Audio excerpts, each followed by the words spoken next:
You are currently standing in the silent, cooling embers of a collapse. Perhaps it was a business that folded, a relationship that shattered, or a professional reaching that fell short of the mark. In the immediate aftermath of failure, the world feels thin. Your internal signal, once robust and certain, has been replaced by a high-frequency static of doubt. You look in the mirror and you do not see a sovereign. You see a casualty. You feel as though the gravity of your presence has evaporated, leaving you light, driftless, and exposed. You have been told by the well-meaning masses that you simply need to get back on the horse, or believe in yourself. But these platitudes feel like paper shields against a hurricane. They do not account for the neurological bruising that occurs when your reality fails to meet your expectations. And you are not just dealing with a loss of stuff, you are dealing with a loss of self. But you must realize that failure is not a verdict on your value. It is a refinement of your mechanics. The most dangerous version of a human being is not the one who has never failed, but the one who has been broken and rebuilt with reinforced steel. Most people's confidence is fragile because it has never been stress tested. It is a fair-weather confidence that relies on a continuous stream of winds. When the first storm hits, they dissolve, but the rebuilt sovereign possesses a durable authority. You are about to learn that the void left by failure is actually a sacred space. It is the only place where you can strip away the ego clutter and the social masking that led to the collapse in the first place. You are moving from a borrowed confidence based on external results to an earned sovereignty based on internal resilience. Think about the physics of the foundation. When a building collapses, the rubble provides the data for the next blueprint. If you try to rush back into the light without auditing the wreckage, you will simply rebuild the same floor. To rebuild your confidence, you must first befriend the silence. You must learn the psychology of the post-mortem, the geometry of the pivot, and the law of the incremental win. You're not starting over, you're starting again with superior intelligence. You're moving from the shame of the defeated to the clinical focus of the strategist. The world loves a comeback story, not because of the ending, but because of the stature of the person who refused to stay down. Your scars are not defects, they are rank. This is the manual for the architect of the second rise. We are going to deconstruct the shame spiral, recalibrate your internal compass, and harden your presence against the opinions of the spectators. You will learn how to wear your failure as a cloak of experience, rather than a shackle of identity. The door to your future is not locked. It is just waiting for a version of you that is heavy enough to push it open. It is time to stop mourning the old kingdom and start surveying the new empire. You are the builder, you are the resurrection, you are the sovereign. And today, we begin the excavation of your unshakable future. Chapter 1. The clinical audit of the wreckage. You must now face the most uncomfortable requirement of your resurrection, the transition from emotional reaction to surgical observation. Most people, when they fail, enter a state of psychological retreat. They either hide from the reality of the collapse by distracting themselves with shallow comforts, or they wallow in a narrative of personal deficiency. They treat the failure as a stain on their character rather than a flaw in their strategy. This is the shame identity loop. It tells your subconscious that the reason you failed is because of who you are, which makes rebuilding impossible. But the person who possesses the second rise understands the clinical audit. Or you realize that confidence is not rebuilt by pretending the failure didn't happen. It is rebuilt by dissecting it until it no longer has the power to scare you.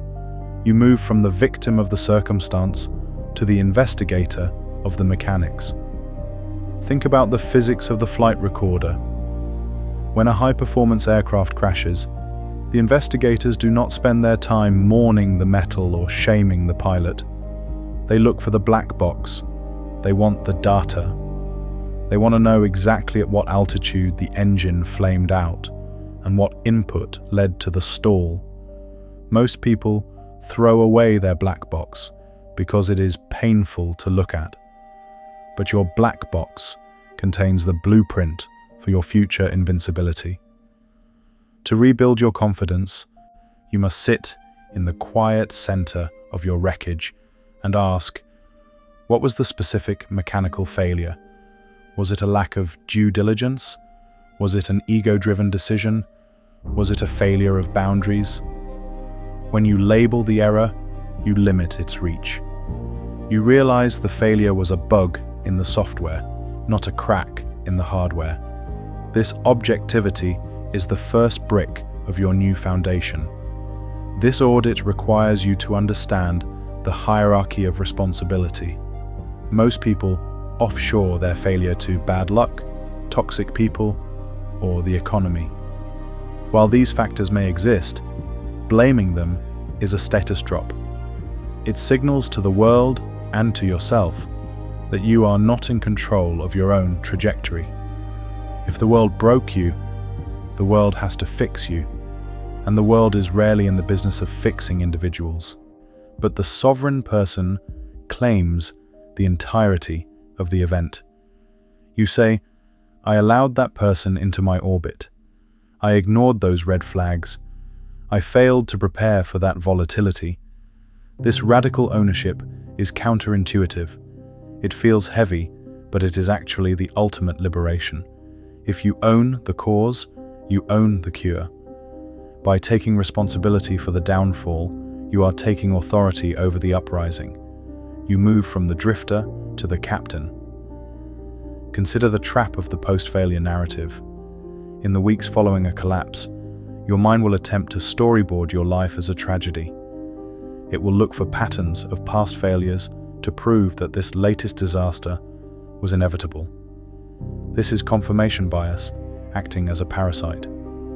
To rebuild, you must interrupt this story. You must treat your past as a library of references, not a prison of destiny. The confident person realizes that history is malleable. You reframe the failure not as a dead end, but as a tuition payment. You didn't lose a year. You bought a decade's worth of wisdom in 12 months. This revaluation of your time is essential. It stops the leak of your internal currency. You move from being bankrupt to being invested. You must also recognize the law of the ego strip. Failure has a brutal utility. It burns away what is unnecessary. Most people's pre-failure confidence was bloated. It was built on assumptions, vanity, and untested theories. The fire of the collapse has cleared the forest. You must now look at what remains. Usually, what remains is your core competence, your integrity, and your will. This lean version of you is actually stronger than the bloated version. You are now aerodynamic. You no longer have the burden of maintaining a false image. This transparency is a superpower. It allows you to move with a starkness and an honesty that attracts the right allies. People trust the person who has seen the bottom and didn't blink. You move from the performer to the prototype. Think about the physics of social friction. When you fail, the crowd around you changes. Some people disappear because they were only attracted to your momentum. Others pity you, which is a subtle form of insult. To rebuild, you must curate your environment with clinical coldness. You must reject the pity and ignore the departure of the fair weather satellites. You must seek out the mentors and peers who treat failure as a rite of passage. Surround yourself with people who ask, "What did you learn?" rather than, "Are you okay?" This shift in social oxygen is what allows your confidence to respire. You are building a war room, not a recovery ward. You move from seeking comfort to seeking combat readiness. This requires you to overcome the urge to rebound.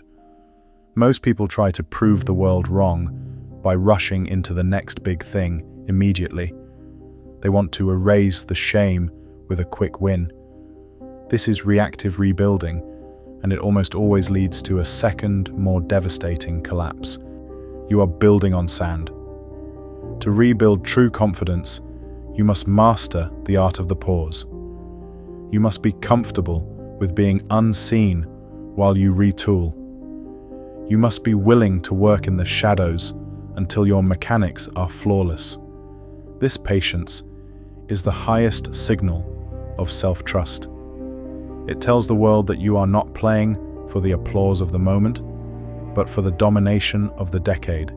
You move from the sprinter to the endurance athlete. This audit extends to your physical standards.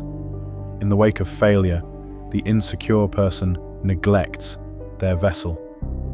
They stop training, they slump their posture, and they dim their gaze. This is a surrender. To rebuild, you must militarize your presence. You must stand taller now than you did when you were winning.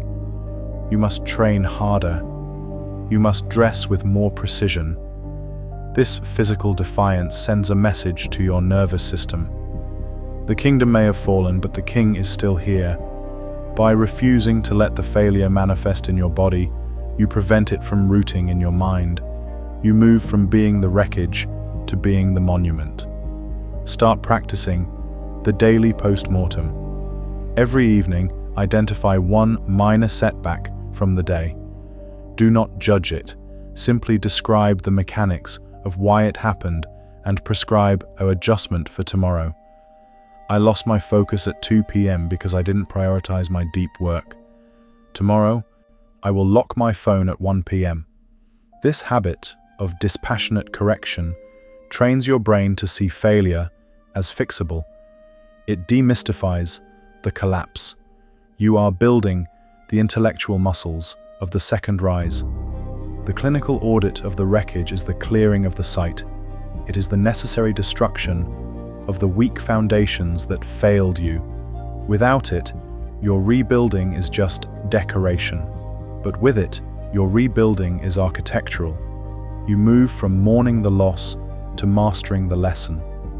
You're no longer ashamed of what broke. You are excited by what you are forging in the aftermath.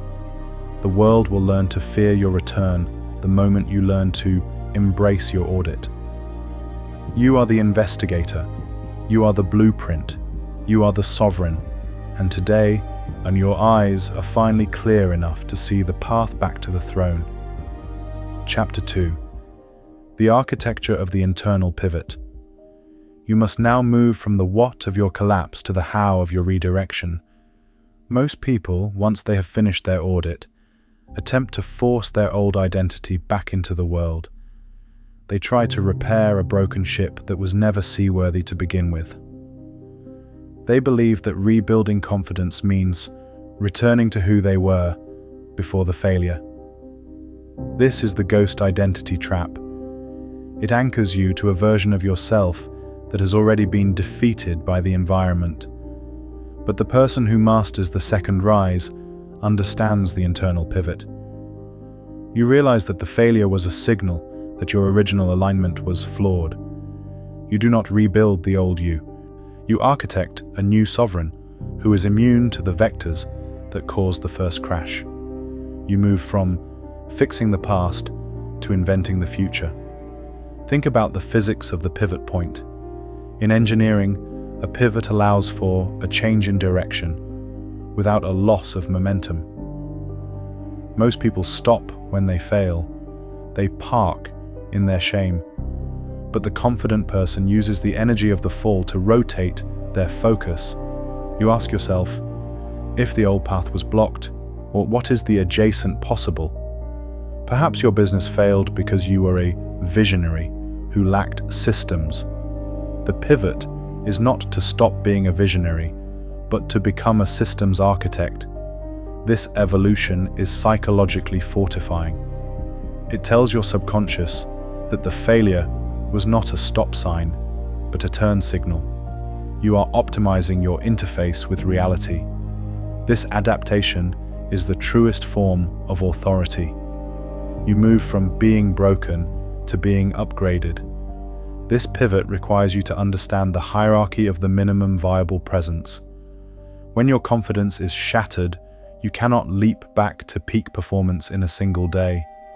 If you try, you will likely stumble, which will validate your insecurity. To rebuild, you must lower the bar for entry while raising the bar for standard. You define your sovereign baseline, the absolute minimum physical and mental discipline you will maintain regardless of how beaten you feel. This might be waking up at 5 a.m., completing 1 hour of deep work, and maintaining a level gaze in every conversation. These are small, non-negotiable territories. By defending these small borders with absolute ferocity, you are proving to your nervous system that you are still in command. You are earning your self-trust back in small denominations. You move from total chaos to micro-order. Consider the trap of the public redemption. Many people are obsessed with showing the world that they are okay. They post performative updates and manufactured wins to counter the narrative of their failure. This is high-strained confidence. It is fragile because it depends on external applause. But the rebuilt sovereign focuses on private validation. You realize that the only audience that matters during the pivot is the person in the mirror. You find joy in the unseen work, the study, the practice, and the refining of the craft. When you win in private, you build a density of character that does not need the world's approval. This internal wealth is unshakable. When you finally re-emerge, your confidence will be heavy and silent, rather than loud and empty. You move from the actor to the author. You must also recognize the law of the identity decoupling. One of the primary reasons failure crushes confidence is that we attach our value to our achievements. You were the CEO, the winner, the rising star. When the title is stripped away, you feel naked. To rebuild, you must decouple your existence from your results. You must adopt the craftsman's mindset. You are not your win. You are the process that creates the win. You are the standard of excellence that you bring to every task, whether that task is running a company or cleaning your desk. When your confidence is rooted in your quality of action, rather than the outcome, you become bulletproof. Failure can take the result, but it cannot take the quality. This sovereignty over the self is the highest form of attraction. You move from owning the outcome to owning the essence. Think about the physics of strategic humility. In the wake of a collapse, the ego wants to defend its old status. It wants to act like it knows everything. This rigidity is dangerous. To pivot effectively, you must embrace the beginner's audacity. You must be willing to ask the basic questions, to take the entry-level meeting, and to learn from those who are further ahead on the new path. This is not weakness. It is intellectual efficiency. It is the courage to be temporarily small so that you can permanently expand. When you surrender the need to be right, you unlock the ability to be great. You move from the stagnation of the expert to the momentum of the apprentice.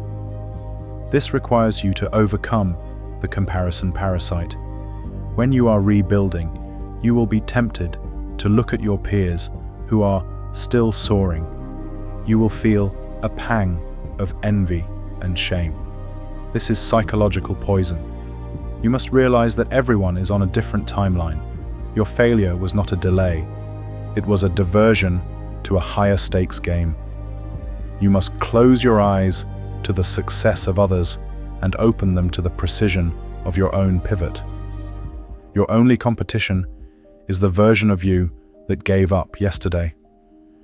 By obsessing over your own alignment, you accelerate your rise. You move from watching the race to running your own. This pivot extends to your verbal landscape. You must purge the language of the loser from your vocabulary. Stop saying "I used to be," or "if only things had gone differently," or "I'm trying to get back." These phrases leak power.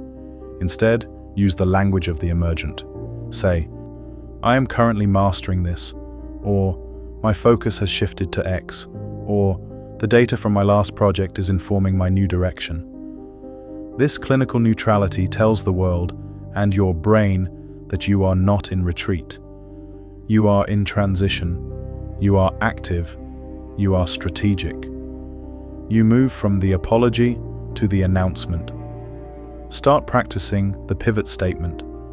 If someone asks you what happened with your previous venture, do not over-explain or act defensive. Prepare a one-sentence clinical summary and immediately pivot to your current mission. That project reached its conclusion after providing some vital data on market volatility, and I've now pivoted my focus to building a more resilient system for X. Notice how the energy of the conversation stays in your court. You are defining the narrative. You are asserting your sovereignty. The architecture of the internal pivot is the turning of the tide. It is the moment when the downward trajectory levels out and begins its ascent. Without it, you are just floating in the debris. But with it, you are the motor that drives the ship. You move from being a victim of the past to being the architect of the present. You are no longer afraid of the next chapter because you are the one who is writing the lines.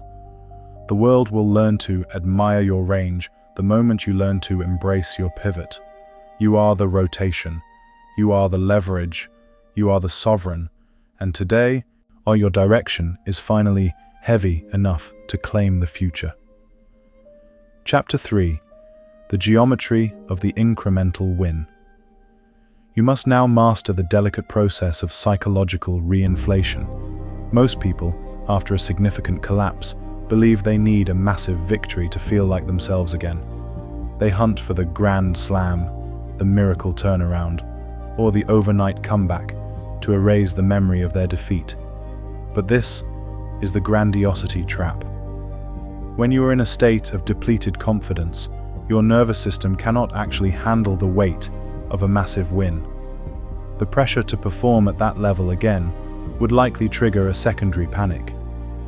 But the person who masters the second rise understands the geometry of the incremental win.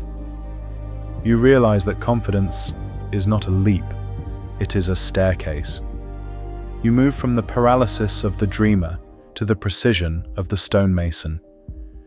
You realize that self-trust is a bank account that you must rebuild with small daily deposits. Think about the physics of the foundation stone. A cathedral is not built in a single motion. It is the result of thousands of individual stones being placed with unwavering intent. Most people ignore the small stones because they don't look impressive on social media. But the sovereign person knows that the small win is the only win that counts during the rebuilding phase. When you set a goal to read 10 pages, send 2 cold emails, or exercise for 20 minutes, and you actually do it, you're sending a high voltage signal to your brain. I am a person who keeps my word to myself. This internal alignment is the source of all magnetic power. It is heavier than any accidental big win. You move from hoping for luck to manufacturing certainty. This geometry requires you to understand the hierarchy of the micro goal. When you are recovering, your ambition is often your enemy. It creates a gap between where you are and where you think you should be, and that gap is filled with shame. To rebuild, you must shrink the timeline. You stop looking at the 5-year plan and start looking at the 2-hour block. You define the non-negotiable task. This is a task so small that it is impossible to fail, yet significant enough to move the needle of your identity. By stacking these micro-wins day after day, you are rewiring your reward system. You are proving that you are no longer the person who collapses. You are the person who moves. This momentum is irresistible. It pulls larger opportunities toward you because you look like a moving object rather than a stationary victim. Consider the trap of the comparative speed. During your second rise, you will see others who are running faster than you. You will feel the urge to speed up, to catch up. This is dangerous. If you accelerate before your internal structure is hardened, you will shatter again. The confident person understands logarithmic growth.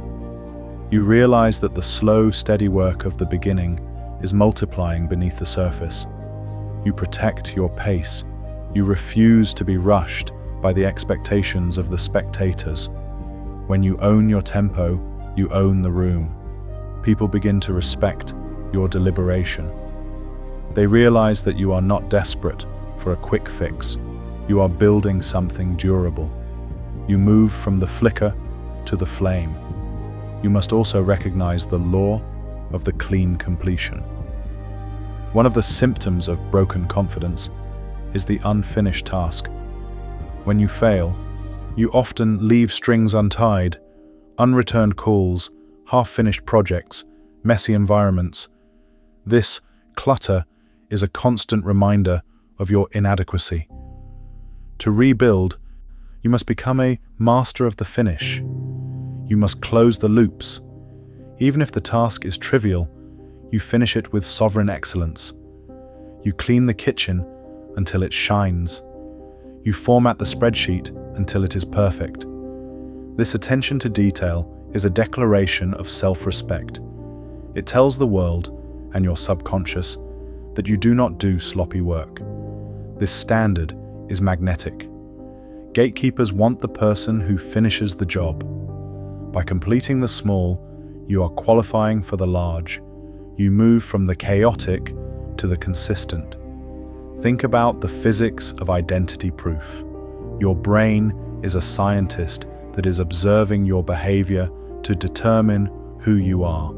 If you say you are a winner, but act like a procrastinator, the scientist will reject the claim. You cannot lie to your own nervous system, but when you achieve an incremental win, you are providing hard data to the scientist. You are proving your new identity through action. This is why affirmations often fail. They lack evidence, but incremental wins are irrefutable. When you have 30 days of perfect adherence to your sovereign baseline, your confidence is no longer an idea, it is a fact. You move from trying to believe to simply knowing. This requires you to overcome the need for applause.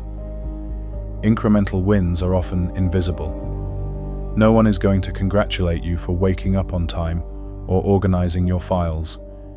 If you depend on external validation, you will quit, because the early stages of greatness are boring. You must cultivate internal narcissism, a private obsession with your own progress. You must cheer for yourself in the dark. You must find deep satisfaction in the click of a task completed. This self-sufficiency is highly attractive to high-level partners. They want the person who drives themselves. When you stop looking for a gold star, the world offers you the gold. You move from the child to the adult. This geometry extends to your social rehabilitation. You don't need to reconnect with your entire network today. You start with one high-value conversation. You re-establish your presence with one trusted ally. You demonstrate your new standard in one small meeting. This targeted visibility allows you to test your new signal in a low-stakes environment. It prevents overexposure while building your social mass. By winning the small room, you prepare your spirit for the stadium. You move from the shadow to the spotlight. Start practicing the evening 3. Before you sleep tonight, write down 3 incremental wins you achieved today. They must be specific and data-driven. I completed my deep work block. I maintained eye contact during my meeting. I stuck to my nutritional standard. Look at the list. Acknowledge the sovereign who performed those acts. You are collecting proof. You are building your case. You are rising. The geometry of the incremental win is the mechanics of your resurrection. It is the reason why greatness is inevitable for the patient. Without it, your confidence is a mirage. But with it, your presence is a fortress. You move from hoping to be okay to knowing you are elite. You are no longer waiting for the world to change. You are changing your relationship with the world one block at a time. The world will learn to trust your momentum the moment you learn to trust your process. You are the geometry. You are the win. You are the sovereign. And today, your foundation is finally heavy enough to hold the crown. Chapter 4. The Physics of Radical Ownership. You have begun to stack your incremental wins, but now you must solidify the moral foundation upon which your new confidence sits. In the wake of failure, the most seductive poison is victimhood. It is comforting to believe that you were wronged, that the timing was unfair, or that sabotage was the primary cause of your downfall. While these factors may be true in a literal sense, they are toxic in a functional sense. If the reason for your failure lies outside of you, then the power to fix it also lies outside of you. You become a petitioner, waiting for the world to apologize or for luck to turn in your favor. But the person who masters the second rise understands the physics of radical ownership. You move from the defensiveness of the wounded to the sovereignty of the architect. You realize that blame is a status leak that tells your subconscious you are powerless. Think about the physics of the closed system. In thermodynamics, a system that cannot control its own boundaries is at the mercy of its environment. Most people are open systems. Their confidence leaks whenever someone criticizes them or an external event goes wrong. But radical ownership creates a closed system. When you decide that everything in your reality, your current bank balance, your failed project, your reputation, is a direct result of your own inputs or your reactions to those inputs, you have seized the controls. Even if a hurricane destroyed your business, you take ownership of the fact that you didn't have hurricane insurance or a contingency plan. This is not self-flagellation. It is power acquisition. If you are the cause, you are the solution. You move from being a victim of the storm to being the one who builds the storm-proof house. This ownership requires you to understand the hierarchy of the excuse. An excuse is a psychological anesthetic. It dulls the pain of failure, but it also numbs the nerve endings required for growth. To rebuild, you must undergo a linguistic detox. You must purge the word because when it is followed by something you cannot control. I failed because the market crashed becomes, I failed to build a business model that could withstand a market crash. This shift in syntax is a shift in stature. It tells the world that you are a high-level operator who is studying the mechanics of reality rather than complaining about them. Gatekeepers and elite partners fear the blamer, but respect the owner. They want to work with the person who says, "It was my fault, and here is how I have fixed the vulnerability." You move from being a liability to being a rock. Consider the trap of the apology. After a failure, many people move through the world with a subconscious apology in their eyes and voice. They act as if they are indebted to everyone for their mistake. This supplication is repellent. It invites others to look down on you. But radical ownership replaces the apology with clinical accountability. You don't apologize for the failure, you own the resolution. When you speak to a former investor or a colleague, you don't grovel, you state the facts. The project failed due to a lack of oversight on my part. I have since spent 6 months mastering systems management to ensure this never happens again. This high-status accountability is magnetic. It shows that your confidence is settled because it is rooted in truth rather than pretense. You move from the beggar to the peer. You must also recognize the law of the internal audit. One of the secrets of rebuilding is realizing that failure often masks a hidden secondary gain. Sometimes we sabotage ourselves because we are afraid of the next level of responsibility. To rebuild true confidence, you must be ruthlessly honest about your own shadows. Did you want the business to fail so you could stop being stressed? Did you pick that toxic partner because you felt you didn't deserve better? This depth of ownership is painful, but it is the only way to break the pattern. When you own your shadows, they no longer own you. You become integrated. You move with a transparency and a solidarity that unintegrated people cannot fathom. You move from the fragmented to the whole. Think about the physics of social weight. When you blame others, you look light and reactive. You are like chaff in the wind. But when you take ownership of a massive failure, you look heavy. You look like someone who can handle the weight of the world. This psychological mass is what attracts massive opportunities. People want to give power to the person who takes responsibility for outcomes. They realize that if you owned the downside, you will steward the upside with the same integrity. By taking the hit for your failure, you are qualifying for the leadership of your future success. You move from avoiding the fire to becoming the furnace. This requires you to overcome the need for fairness. The world is not fair. Bad things happen to good people. Unfair competitors win. Market shifts destroy honest work. If you demand fairness before you act, you will be paralyzed. Confidence is the willingness to play the hand you are dealt with absolute intensity. You accept the unfairness as a baseline and take ownership of your strategy within that reality. You don't complain about the gravity, you build a plane. This pragmatic audacity is irresistible.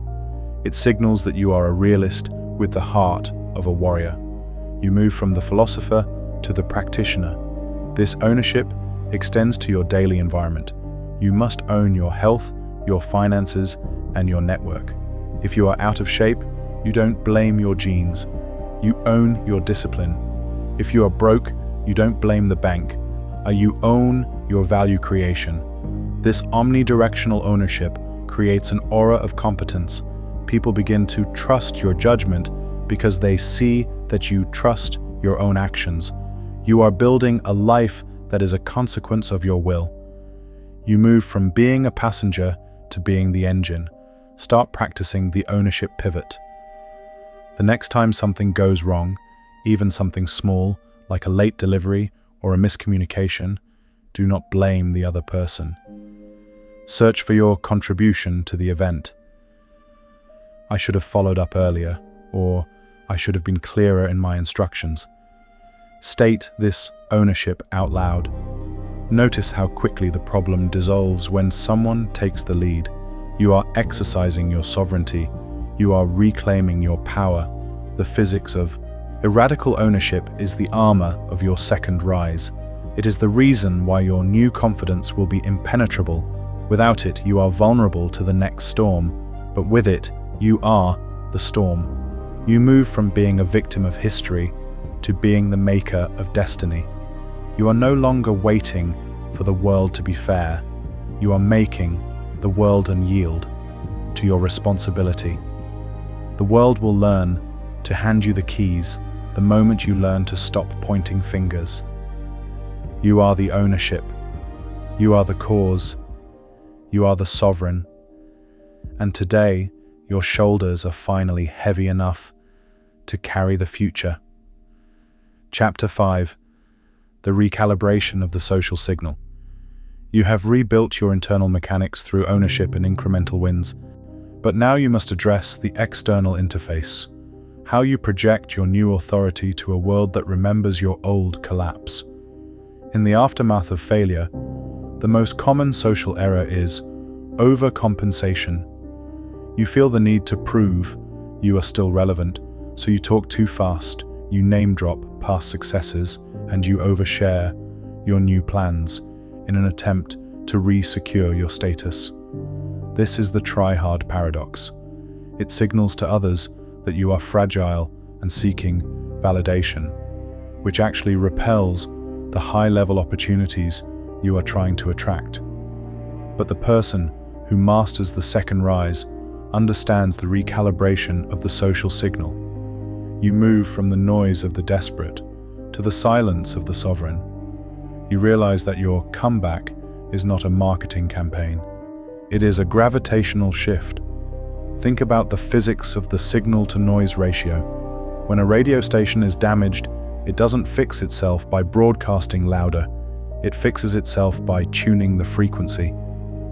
Most people shout after a failure, which only increases the static of their insecurity. But the rebuilt sovereign uses low-frequency authority. You lower your voice, you slow your movements, and you increase your listening-to-talking ratio. This calmness is unsettling and magnetic to others. It suggests that you have processed the failure and have emerged with something denser than before.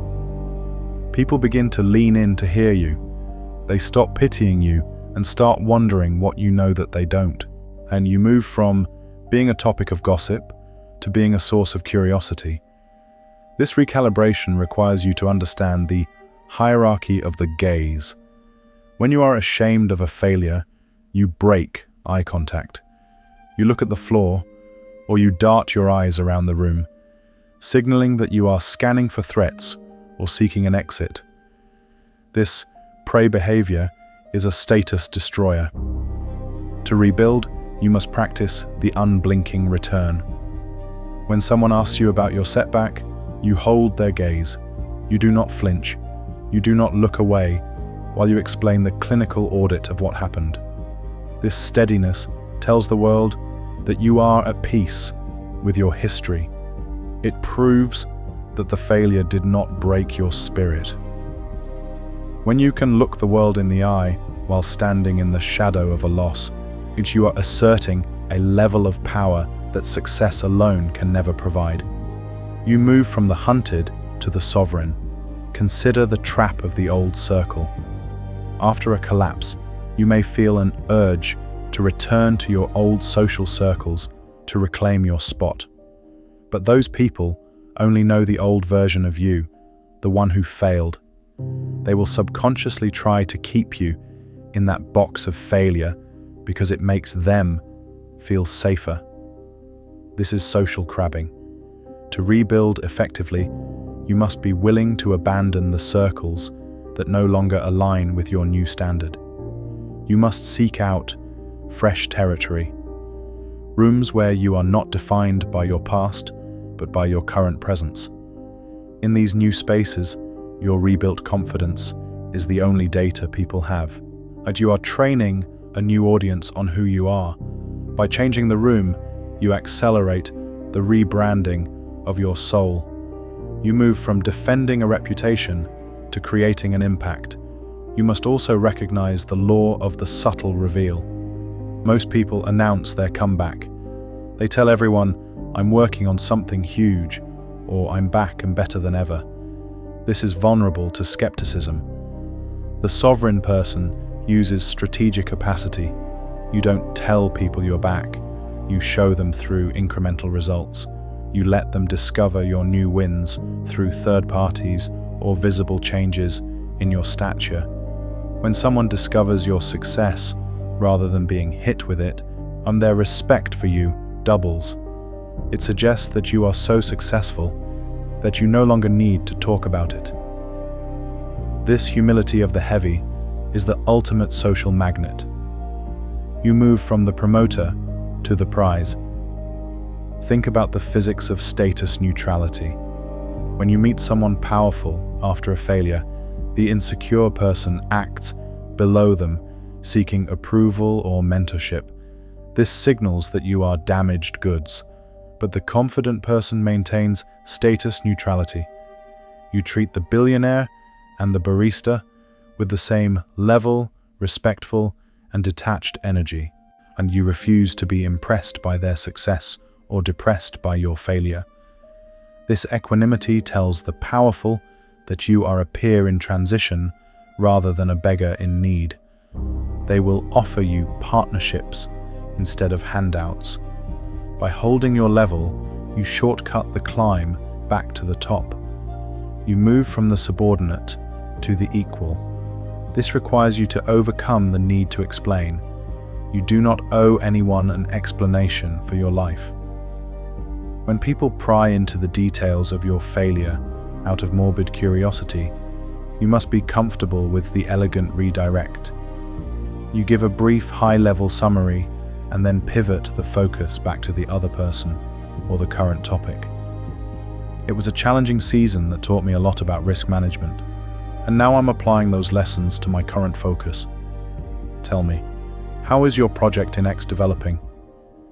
This control of the narrative is power. It signals that your past is a closed book and your future is the priority. You move from the defendant to the judge.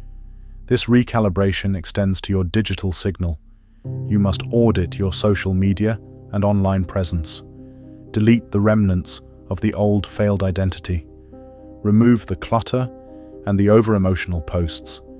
Replace them with a clean, professional, and minimalist signal. One high-quality photo and a concise bio that focuses on your current mission is heavier than 100 posts about your journey. You are building an altar to your new self. You move from the diary to the portfolio. Start practicing the sovereign silence.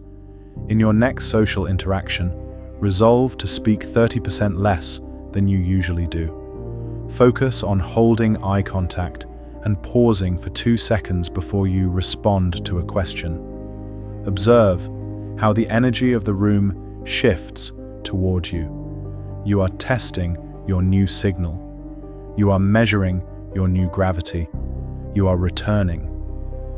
The recalibration of the social signal is the transmission of your second rise.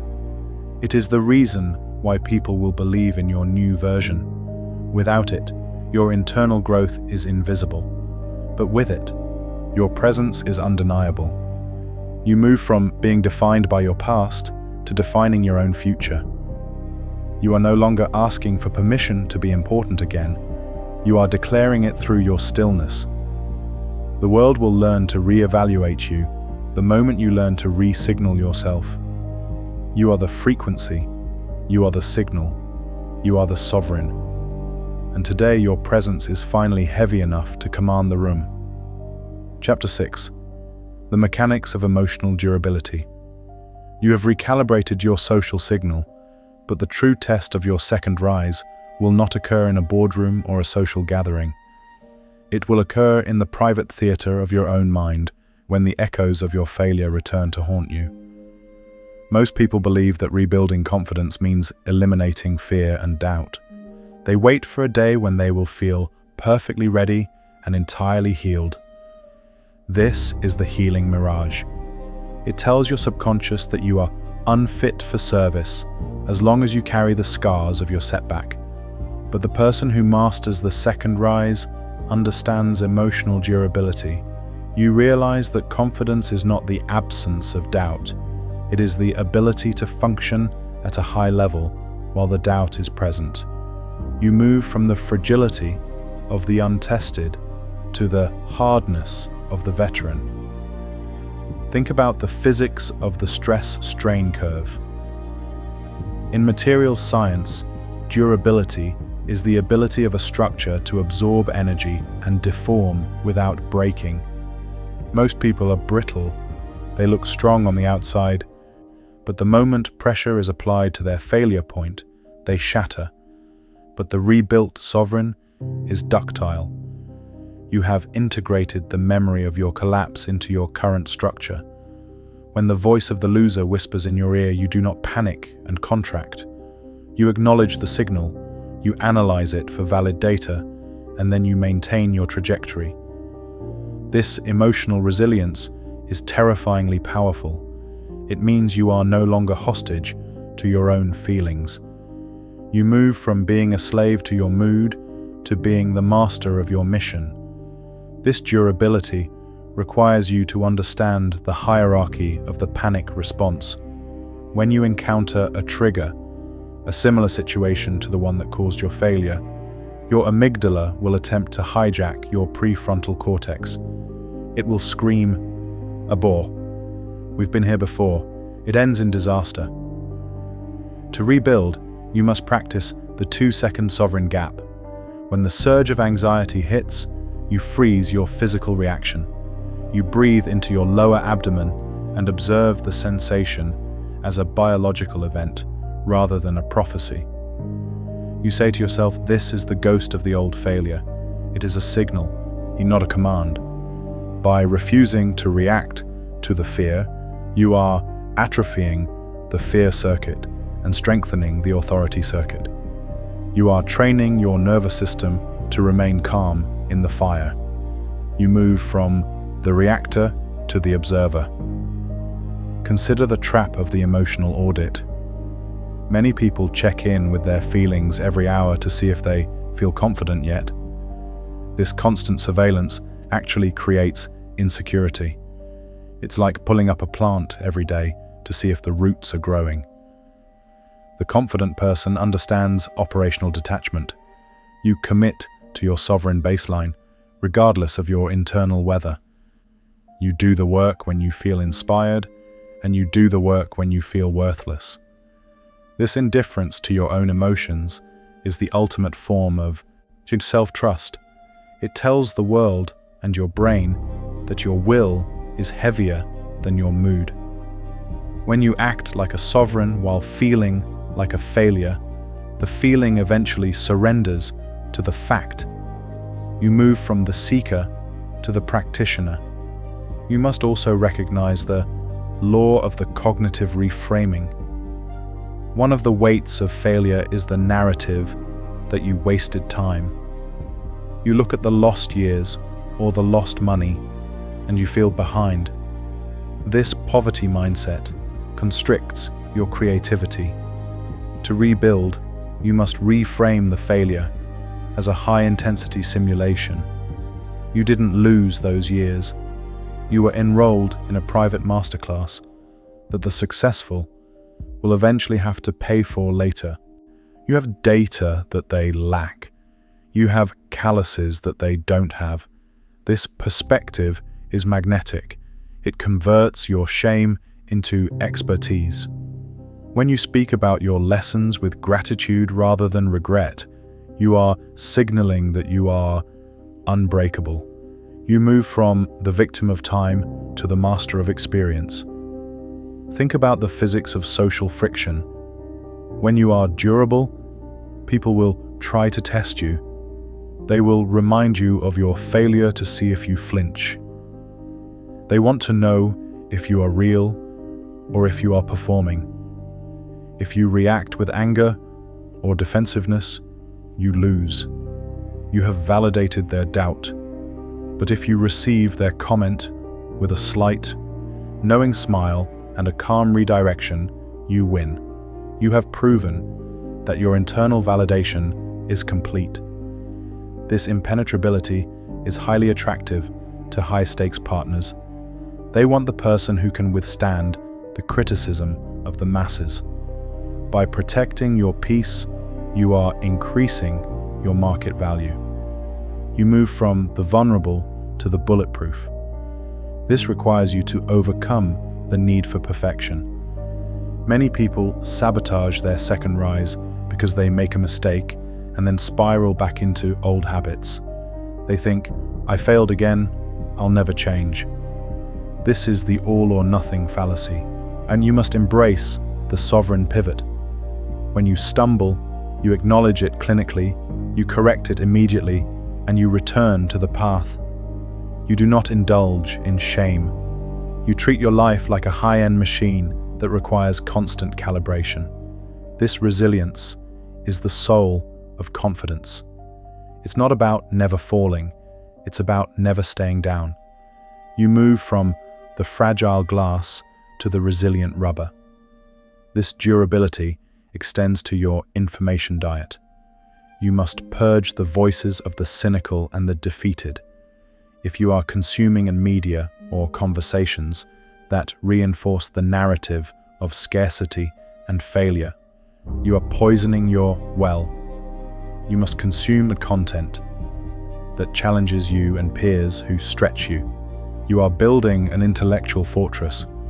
You move from the sponge to the filter. Start practicing the trigger audit. Identify one thought or comment that usually makes you feel like a failure. The next time it occurs, consciously, relax your shoulders and jaw. Observe the thought as if it were a passing car. Do not get in the car. Just watch it drive by. You are demonstrating your durability. You are reclaiming your headspace. You are ascending. The mechanics of emotional durability is the engine of your second rise. It is the reason why your new confidence will last. Without it, you are at the mercy of the next setback. But with it, you are the master of the storm. You move from being afraid of the dark to being the light that defines the way. The world will learn to rely on you the moment you learn to rely on yourself. You are the durability. You are the anchor. You are the sovereign. And today, your spirit is finally heavy enough to withstand the world. Chapter 7. The currency of applied failure. You must now transition from the internal recovery to the external market. Most people treat their failure as a secret they must hide or a gap. In their resume, they must explain away. They approach new opportunities with a discounted energy, as if they are asking for a second chance rather than a prime position.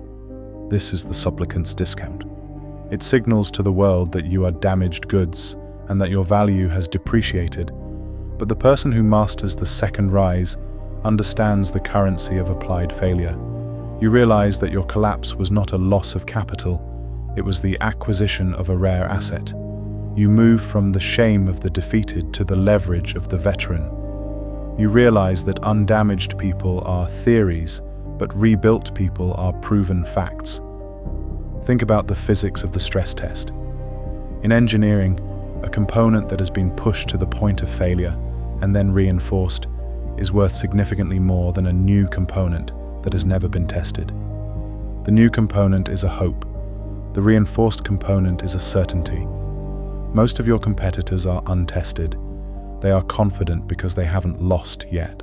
And this is a shallow confidence that will evaporate the moment the market shifts or a crisis hits. But your confidence is hardened. You have seen the bottom. You have analyzed the mechanics of the crash, and you have integrated the solutions. This applied wisdom is the highest value currency in the room. You move from asking for a seat to offering a guarantee. This currency requires you to understand the hierarchy of the expert insight. When you speak to a potential partner or employer, you do not hide your setback, you weaponize it. You lead with the intellectual property you gained from the wreckage. You say, I have managed a $2 million collapse, and because of that, I can identify the early warning signs of X, Y, or Z that a successful person would miss. This clinical transparency is electrifying. It tells the gatekeeper that you are not afraid of the truth. It positions you as a specialist in resilience and risk mitigation. You are no longer someone who failed. You are the person who knows where the landmines are hidden. You move from the liability to the consultant. Consider the trap of the bargain basement offer. After a failure, the world will try to lowball you. They will offer you lower titles, lower pay, and less autonomy because they think you are desperate for a win. If you accept these terms out of fear, you are validating their assessment of your depreciated value. The rebuilt sovereign understands the premium of the pivot. You maintain your floor price. You refuse to sell your experience at a discount. You realize that the wisdom you gained is more valuable than the success you lost. When you walk away from a substandard offer, you are sending a signal that your standard is intact. This defiance is magnetic. It forces the world to revalue you at your new, higher level. You move from the employee to the partner. You must also recognize the law of the asymmetric advantage. One of the gifts of failure is that it frees you from the need to be perfect. Your competitors are slaves to their unblemished records. They are terrified of making a mistake because they don't know how to recover. This fear makes them cautious, slow, and boring. But you have already died and come back. You have nothing left to lose in terms of reputation, which gives you a radical freedom to take risks that others won't. This is your asymmetric advantage. You can move faster, bolder, and with more intensity because you know that failure is not fatal. This lightness of spirit is highly attractive to visionaries. They want to ally with the person who isn't afraid to break things. You move from the cautious to the catalyst. Think about the physics of social proofing. In the aftermath of a second rise, your story becomes your signal. Most people tell boring stories of linear success. No one remembers them. But your story is a hero's journey. It has conflict, collapse, and resurrection. When you narrate your failure with detachment and strategic insight, you are building a mythology that sticks in the minds of others. You become the one who survived X. This narrative weight is a multiplier for your influence.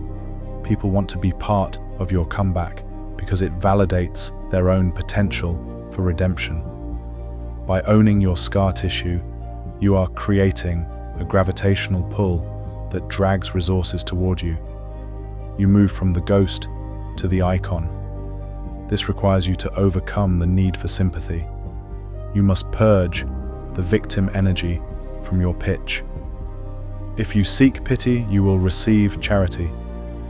But if you seek impact, you will receive investment. You must be unsentimental about your history. When someone pries into the emotional side of your failure, you redirect them to the functional side. You move from how it felt to how it worked. This clinical coldness is reassuring to investors and leaders. It shows that you are no longer bleeding. You are operating. You move from the patient to the surgeon. This currency extends to your daily networking.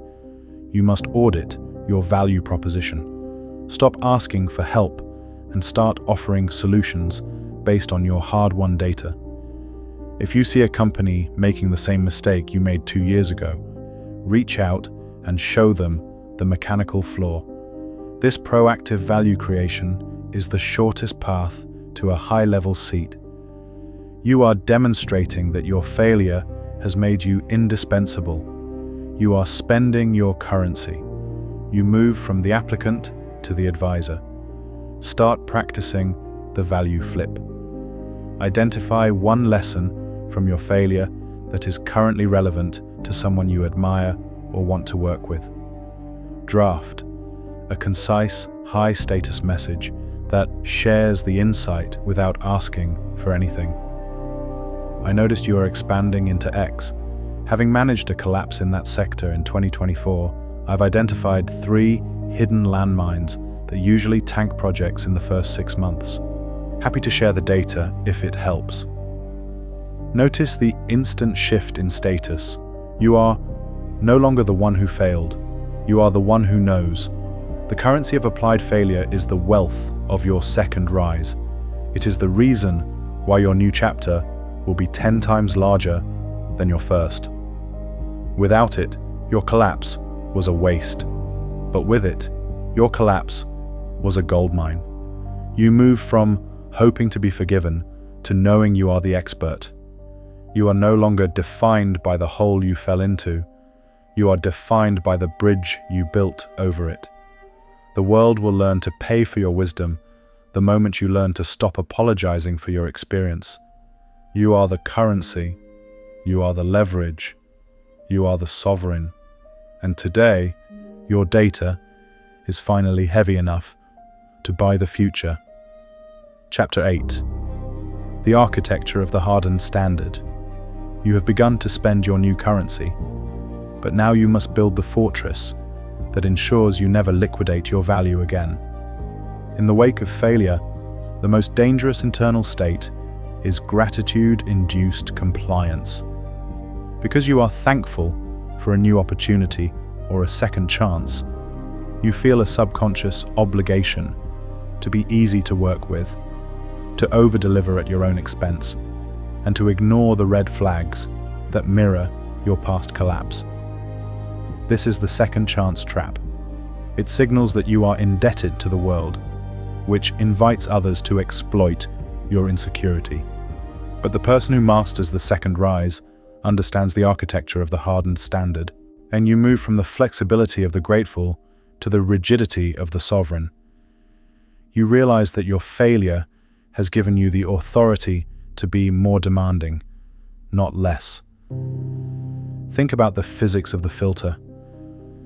After a collapse, your standards are the only thing that prevent a reinfection of the same toxins. Most people lower their shields to get back in the game, but the rebuilt sovereign thickens the armor. You develop a clinical non-negotiable list.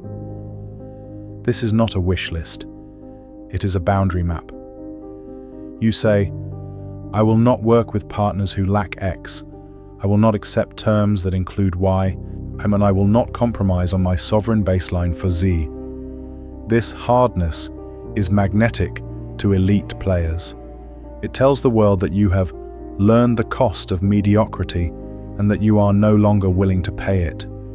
You move from being a victim of circumstances to being the architect of your environment. This architecture requires you to understand the hierarchy of the red flag. Before your failure, you likely saw the warnings, but rationalized them away because you were hungry for the win. To rebuild true confidence, you must practice zero-tolerance intuition. When you detect a familiar scent of chaos, deception, or incompetence in a new deal, you stop immediately. You do not negotiate with patterns that have already beaten you. And this ruthless avoidance is the highest form of self-protection. It proves to your subconscious that you are safe under your own leadership. When you walk away from a lucrative but flawed opportunity, you are earning a massive deposit of internal power. You move from the desperate to the discerning. Consider the trap of the yes man. After a setback, the ego wants to please everyone to repair its reputation. You say yes to low-value requests, distractions, and unpaid labor to prove you are a team player. This dilutes your signal. The sovereign person understands the power of the strategic no. You realize that every yes to a distraction is a no to your resurrection. You become difficult to access. You demand a high level of entry for your time. This exclusivity is magnetically attractive. It signals that your time is backed by a premium standard. People offer you better opportunities because they respect the barrier you have placed around your genius. You move from the available to the essential. You must also recognize the law of the contractual guardrail. Confidence is the willingness to codify your protection. Most people trust on handshakes because they are afraid of looking difficult. This naivety is what leads to collapses. The rebuilt sovereign demands the ironclad agreement. You insist on clear metrics, exit clauses, and defined boundaries. This is not pessimism, it is professionalism. It tells your partners that you value the relationship enough to protect it from human error. When you negotiate with surgical precision, you assert your status as a heavyweight. You are signaling that you know the value of what you are bringing to the table. You move from the amateur to the pro. Think about the physics of reputational hardening. When the world sees that you are unbendable on your standards, they stop trying to bend you. You train the market on how to treat you. Your hardened standard becomes a wall that keeps out the vampires and attracts the sovereigns. High-level visionaries are looking for someone with the spine to hold the line under pressure. By being difficult about your quality, you are becoming the most trusted person in the network. They realize that if you are this tough on yourself and your terms, you will be equally tough on delivering excellence for the mission. You move from the variable to the constant. This requires you to overcome the fear of being disliked. You must be comfortable with being the villain in someone else's story if they are trying to breach your standard. You realize that social friction is the cost of integrity. If everyone likes you and your standard is too porous, the confident person finds peace in their own alignment rather than external consensus. When you stand your ground against a mediocre demand, you are remagnetizing your soul. You are reminding the world that you are not for sale at a discount. You move from the pleaser to the leader. This architecture extends to your internal rituals. You must harden your discipline. If you said you would work at 6 a.m., you work at 6 a.m., even if the world is offering you a reason to sleep in. This internal integrity is the concrete that pours into your foundation. When you cannot be moved by your own excuses, you cannot be moved by the world's pressure. You are building an internal empire that dictates the external reality. You move from the follower to the source. Start practicing the standard check. Identify one area of your life or work today where you are currently accepting and less than your ideal. Draft a new hardened standard for that area and communicate it to the relevant parties with clinical neutrality. To ensure the quality of this output, and I will now require X by Y date. Notice the instant shift in respect. You are drawing a line. You are building your fortress. The architecture of the hardened standard is the insurance policy of your second rise. It is the reason why your new kingdom will never fall to the same invaders. Without it, your recovery is temporary, but with it, your resurrection is permanent. You move from hoping to be safe to being the safest bet in the room. You are no longer afraid of the next failure, because you have engineered it out of existence. The world will learn to respect your boundaries the moment you learn to enforce them. You are the standard. You are the guardrail. You are the sovereign. And today, your armor is finally heavy enough to claim the throne. Chapter 9. The psychology of the calculated re-entry. You have built the fortress and hardened the standard, but now you must execute the breakout. Most people, after a period of rebuilding, stay in the incubation phase too long.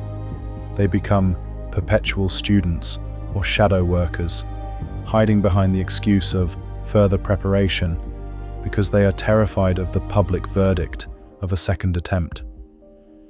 This is the safety stall. It signals to your subconscious that your confidence is still conditional and that you are fragile enough to be broken again. But the person who masters the second rise understands the psychology of the calculated re-entry. You move from the seclusion of the wounded to the deployment of the veteran. You realize that perfect readiness is a myth designed to keep you small. You move from waiting for the green light to being the one who turns the light green. Think about the physics of the launch window. In aerospace, a mission doesn't wait for perfect weather. It waits for the optimal alignment of variables that allow for success despite the friction. Most people wait for the friction to disappear, but the rebuilt sovereign calculates the friction. You identify a high-leverage entry point, a project, a partnership, or a platform where your applied failure, the lessons you've learned, gives you a mathematical advantage over the untested. You don't stumble back onto the field. You drop into a specific coordinate with surgical intent. This deliberation is magnetic. It tells the world that you are not desperate for a job, but selecting a mission. You move from being a candidate to being a strategist. This re-entry requires you to understand the hierarchy of the first strike. Your first public move after a collapse defines the narrative of your return. If you lead with a small, hesitant step, you invite the world to continue doubting you. To rebuild true authority, you must practice the asymmetric opening. You lead with a contribution that is undeniably high value and unexpectedly bold. You publish the definitive guide to a problem your industry is facing, or you pitch a solution to a gatekeeper that no one else has the scar tissue to handle. And this over-delivery at the point of contact shatters the old image of your failure. It forces the observer to recalibrate their assessment of you in real time. You move from being a ghost of the past to being a force of the present. Consider the trap of the permission seeker. After a setback, the insecure person asks for opportunities. They apply, they wait, and they hope. This passive posture is a status leak. It signals that you are still beneath the gatekeepers. The sovereign person understands the assumption of authority. You start doing the work before you are hired. You provide the value before you are asked. You behave as if the door is already open. When you act with certainty, the world concedes to your frame. Gatekeepers offer you roles because you are already performing them, and by refusing to wait for an invitation, you become the host. You move from the applicant to the incumbent. You must also recognize the law of the public posture. Confidence is the willingness to be seen before you are finished. Most people hide their rebuilding process because they are ashamed of the messy middle. But the rebuilt sovereign documents the return. You share the data, the struggles, and the pivots with a clinical detachment. This transparency is highly attractive. It signals that you are so secure in your ultimate success that the current setbacks do not bother you. This invulnerability to embarrassment is the highest form of social power. It demonstrates that your ego is no longer tied to appearances. When the world sees that you cannot be shamed, they stop trying to shame you, and you move from the performance to the reality. Think about the physics of momentum stacking. In the calculated re-entry, the first win is the hardest. It requires the most energy to overcome the static friction of your past reputation. But once you secure that first result, you must immediately leverage it into the next. You do not stop to celebrate or breathe. You use the momentum of the first strike to penetrate the next layer of the market. This relentlessness is hypnotic to partners. They want to hitch their wagon to a rising star. By stacking your returns in quick succession, you create a narrative of inevitability. You move from the comeback kid to the market leader. This requires you to overcome the fear of the second failure. You must realize that failing again is a possibility, but it is not a catastrophe. You have already proven that you can rebuild. You have the tools, the audit process, and the hardened standards. This resiliency means you can play with more aggression than those who have never lost. You are the person who cannot be killed. When you enter the room with this immortality mindset, you radiate a gravity that others find irresistible. They want to know your source. You move from being afraid of the game to being the one who defines the stakes. This re-entry extends to your financial strategy. You must reinvest in your visibility and your infrastructure. Upgrade your tools, your look, and your platform. Signal to the market that you are liquid and expanding. Even if you have to operate on a lean budget, privately, your public signal must be one of abundant sovereignty. This visual certainty reduces the perceived risk for potential partners. It makes the decision to join you easy. You move from the budget option to the premium asset. Start practicing the strike protocol. Identify one high-stakes opportunity or individual you have been avoiding until you felt ready. Commit to initiating contact within the next 24 hours. Do not ask for a favor. Offer a specific, high-value insight or solution that only someone with your history could provide. I've analyzed the vulnerability in your ecosystem, and having survived a collapse caused by that exact flaw, I've drafted the 3-step harden protocol for you. No strings attached. Notice the rush of power that comes from taking the initiative. You are breaking out. You are re-entering. The psychology of the calculated re-entry is the deployment of your second rise. It is the reason why your return will be 10 times more powerful than your original entry. Without it, your growth is theoretical, but with it, your growth is historical. You move from being a student of the past to being the master of the future. You are no longer hiding in the rubble. You are building the skyscraper. The world will learn to move out of your way the moment you learn to walk with intent. You are the re-entry. You are the strike. You are the sovereign. And today, but your trajectory is finally heavy enough to reach the stars. Chapter 10. The inevitability of the reforged leader. You have emerged from the wreckage, pivoted your internal mechanics, and executed a calculated re-entry. Now you must inhabit the final state of the second rise, the transition from someone who recovered to the person who is defined by their resilience.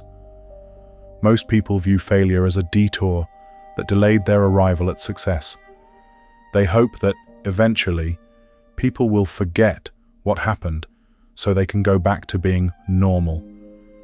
This is the erasure illusion. It ignores the fact that your collapse and subsequent resurrection have fundamentally altered your DNA. But the person who masters the second rise understands the inevitability of the reforged leader. You realize that your failure was not a delay, and it was the installation of a higher operating system. You move from trying to be who you were to owning the magnitude of who you have become. You realize that the world does not just forgive the rebuilt, it follows them. Think about the physics of kintsugi. In the Japanese art of kintsugi, broken pottery is repaired with gold, making the seams of the failure the most beautiful and valuable part of the object. The broken bowl is worth more than the new bowl because it has a story and a proven durability. Most people try to hide the gold. They want their seams to be invisible, but the reforged sovereign displays the gold with pride.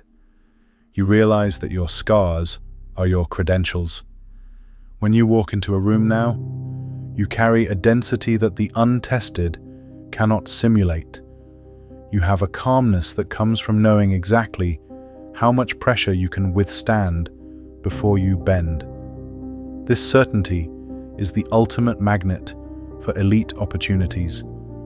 People aren't taking a chance on you. They are investing in a proven asset.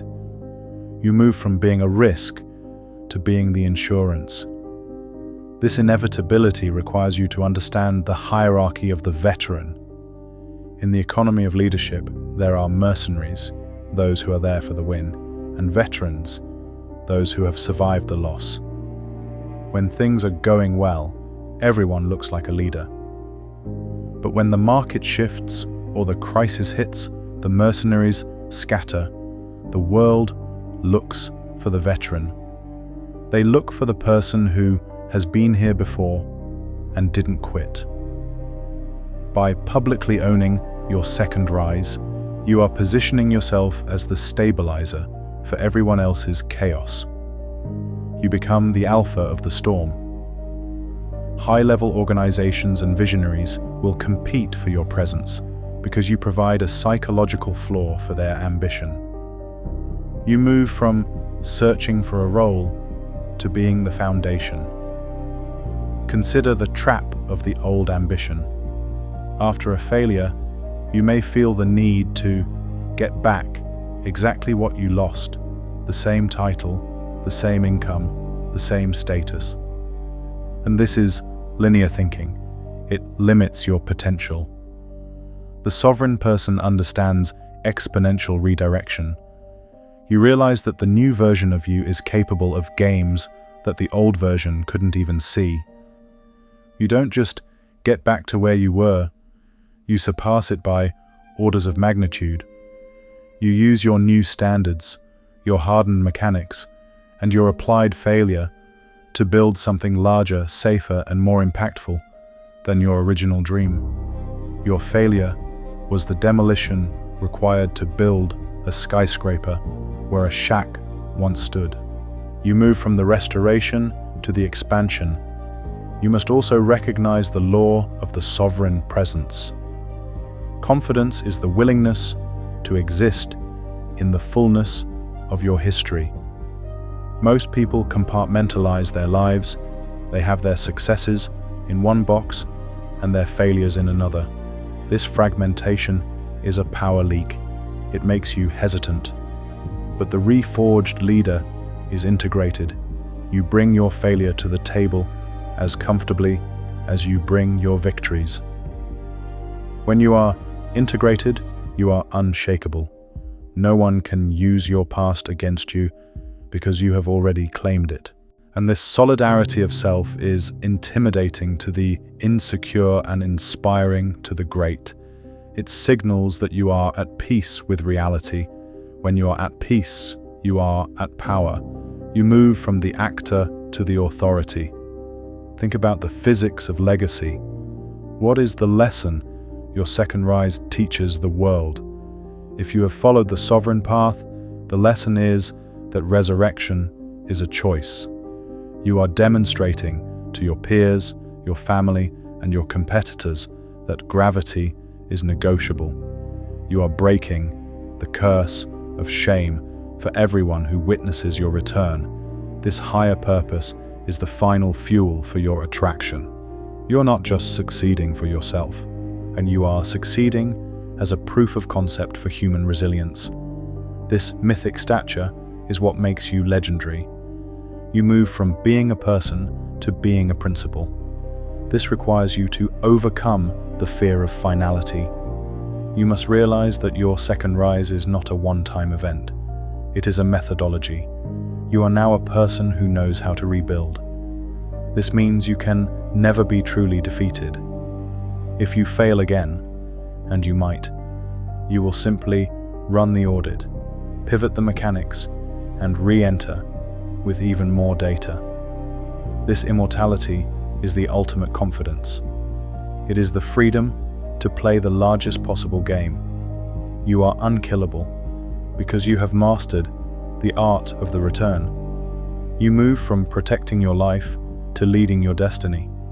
This legacy extends to your mentorship. You must be willing to share the mechanics of your rise with those who are currently in the rubble. This is not charity, it is network hardening. By lifting others out of their failure, you are surrounding yourself with loyal, hardened allies who owe you their resurrection. You are building an army of sovereigns. This community of the Reforged is the most powerful force in any industry. You move from the lone survivor to the kingmaker. Start practicing the sovereign integration. Today, find a moment to share a clinical lesson from your failure with someone who needs to hear it. Do not center the emotion, center the mechanics. When I collapsed in 2024, I learned that X was the hidden variable. You should look for X in your current project. Notice the instant bond and high status respect that occurs. You are turning your shame into service. You are owning your gold. The inevitability of the reforged leader is the climax of your second rise. It is the reason why failure was the best thing that ever happened to you. Without it, you were common, but with it, you are rare. You move from asking for a chance to being the one who defines the standard. You are no longer running from the wreckage. You are standing on top of it, surveying your new empire. The world will learn to bow to your resilience the moment you learn to embrace your scars. You are the resurrection, you are the gold, you are the sovereign, and today your throne is finally heavy enough to last forever.